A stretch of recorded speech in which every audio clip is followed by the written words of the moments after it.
kita lanjutkan. Pemirsa, seperti apa proyeksi IHSG di awal tahun 2022? Untuk membahas hal itu, kita telah terhubung dengan pendiri LBP Institute, Lucky Bayu Purnomo. Mas Lucky, kembali bergabung bersama kami. Tadi IHSG dibuka di zona hijau. Analisa Anda untuk pergerakan IHSG, apakah di tahun ini bisa menyentuh level 7.500?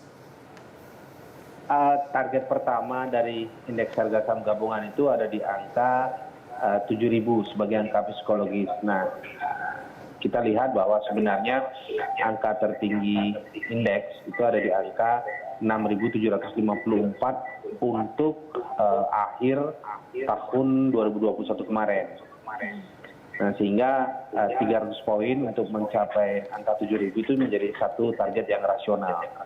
Nah, berikutnya bahwa sebenarnya ada potensial upside untuk pertumbuhan PDB atau GDP kita cenderung menguat untuk tahun 2022 oleh karena kuartal kedua tahun 2021 sebelumnya itu ada di angka 7,07, kemudian kuartal ketiga ada di angka 3,5%, dan itu berarti bahwa ruang pertumbuhan masih dapat dicapai untuk kinerja pertumbuhan ekonomi. Dan itu dapat mendorong kinerja indeks harga saham gabungan. Serta yang terakhir bahwa kinerja harga minyak dunia telah menguat di awal tahun ini di level 75 US per barrel, dan itu masih memiliki ruang pertumbuhan untuk menguji level 80 US per barrel. Nah, itu yang menyebabkan bahwa target pertama indeks ada di angka 6.754 dan target tertinggi ada di angka 7.000. Oke, baik. Masih ada ruang untuk IHSG terus menguat menyentuh ke level 7.000 ya, Mas. Nah, kalau prediksi Anda pergerakan IHSG di hari pertama perdagangan tahun 2022 ini akan bergerak pada support dan resistance berapa, Mas?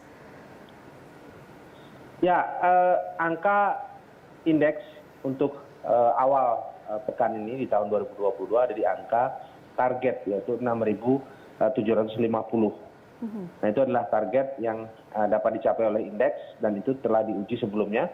Sementara indeks pada pembukaan ini sudah memberikan satu sentimen positif karena berada di teritori positif di angka 6.600, dan potensi tersebut disertai dengan menguatnya regional Asia dan global index, terutama futures index baik Nasdaq, Dow Jones dan S&P yang kompak menguat pada awal pekan ini. Baik, nah Mas, ini mungkin apakah ada sentimen yang berpotensi akan menghambat gerakan IHSG yang mungkin perlu dipantau oleh para investor? Seperti contohnya, The Fed akan menaikkan suku bunga acuan lebih cepat di tahun 2022. Apakah ini akan berpengaruh besar kepada pergerakan IHSG tahun ini?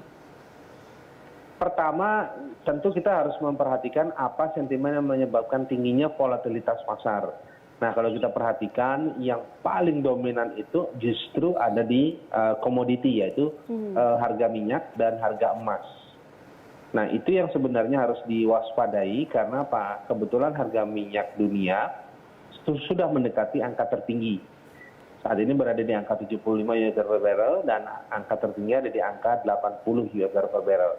Begitu juga harga emas sudah berada di angka 1.850 US dollar per troy ounce, dan itu sudah mendekati angka tertinggi karena capaian angka tertinggi emas sepanjang sejarah itu ada di angka 2.000 US dollar per troy ounce yang telah dicapai pada tahun 2021. Nah, untuk itu sebenarnya pasar ini sedang menantikan kapan kinerja indeks global kemudian regional Asia termasuk indeks harga saham gabungan itu price in dengan kinerja harga komoditi. Nah, hal tersebutlah yang harus diwaspadai karena potensi indeks untuk pullback atau berbalik arah itu dapat dialami, tetapi saya kira itu bersifat minor karena pasar sedang menantikan Januari effect pada awal tahun 2022 ini, bulan Januari. Baik, ini artinya memang harga komoditas dunia tetap diperhatikan para investor namun tidak akan berdampak begitu besar ya Mas terhadap pergerakan IHSG. Ya. Nah, kalau saham yang dapat menjadi leader di tahun 2022 ini apa saja Mas? Pertama yang menjadi, kita akan membahas leading sector. Nah, selanjutnya kita akan membahas saham pilihan. Nah, leading sector untuk tahun ini itu masih ada di sektor energi, kemudian sektor perbankan atau banking, dan yang terakhir adalah sektor teknologi. Oke. Nah, sektor teknologi telah menyumbang lebih dari 900% pertumbuhan sektoral ya pada tahun 2021. Untuk itu tahun ini menjadi momentum sebenarnya untuk memperhatikan diversifikasi portofolio di sektor teknologi. Nah, kemudian yang kedua, untuk sektor teknologi kita masih melihat bahwa beberapa ruang lingkup yang ada di sana masih di telekomunikasi, antara adalah Telkom dan XL. Termasuk dengan infrastruktur yang ada di dalamnya, yaitu Tower Bersama Group atau TEBIG. Kemudian berikutnya untuk banking masih ada di BRI BCA, kemudian untuk mining masih ada di Adaro Energi, PTBA, dan TIMS. Oke, nah Mas Luki, terakhir rekomendasi saham untuk perdagangan hari ini apa saja?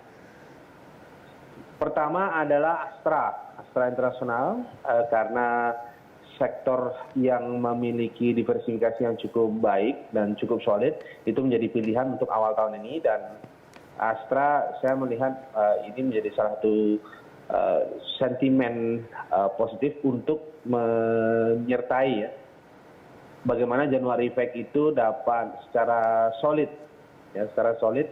dimanfaatkan oleh para pelaku pasar khususnya untuk jangka pendek. Nah, kemudian berikutnya ada di BRI dan BCA yang juga mewakili sektor perbankan di awal tahun ini. Baik, Mas Luki, terima kasih untuk informasinya. Sampai jumpa, salam sehat selalu.